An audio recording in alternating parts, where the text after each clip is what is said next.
Well, let's turn now to the Federal Reserve. Just today, Federal Reserve Chairman Ben Bernanke announced another round of quantitative easing to help the sluggish U.S. economy. Take a look at what he had to say.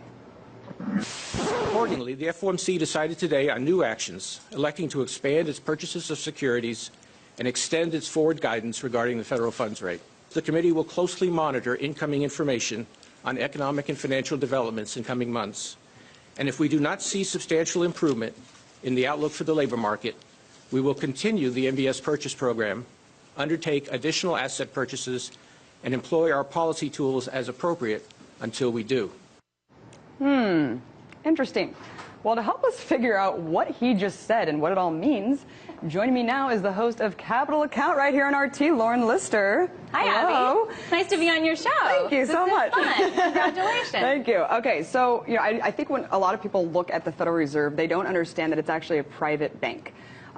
So when Ben Bernanke is talking about this quantitative easing, it's going to stimulate the economy. What agency is really going to be allocating this money that they're going to be pumping out? Yeah, there are a lot of confusions about the Fed. I would agree. I get confused. It's very complex because the Federal Reserve was established by an act of Congress, the Federal Reserve Act. And in fact, if you go to the New York Fed's website, for example, it'll say it's an independent government entity, but it's complicated because the Federal Reserve has banks across the country in 12 different districts where they have presidents, and when the act established these banks in the Federal Reserve Act, they issued stock, so they have private shareholders. They have boards of directors. So, for example, on the New York Fed's board sits Jamie Dimon, the president of J.P. Morgan. So that's where the confusion is, because there's this private element to it. There's shareholders, there's boards of directors for these Federal Reserve banks, and then their presidents rotate on the FOMC, which is the open market committee that determines open market operations like QE. And then the Federal Reserve governors are appointed by the President of the United States, sworn in by Congress. The Fed issues the currency, the Federal Reserve notes, decides monetary policy. So it is this weird kind of public-private weirdness.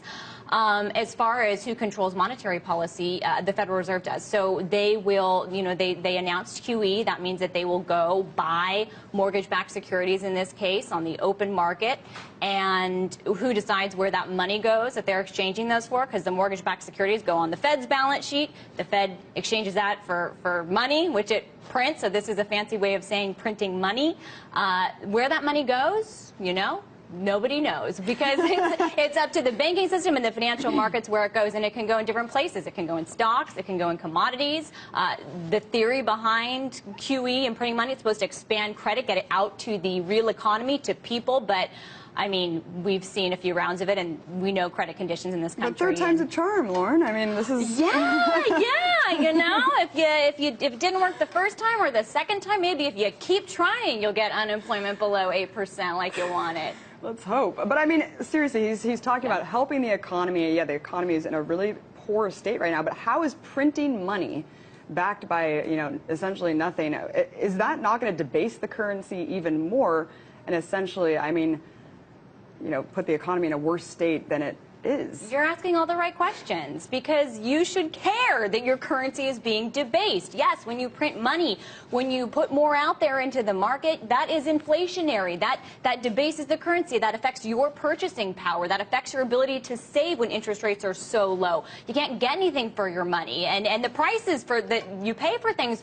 are going up or could go up more. So these are all concerns, and yet the theory behind it is that by doing this, in Ben Bernanke's case with these mortgage-backed securities, he hopes to boost the prices of assets such as homes, home prices, boost mortgages, boost stocks, asset prices, so that will make people feel richer. They will go out and spend money.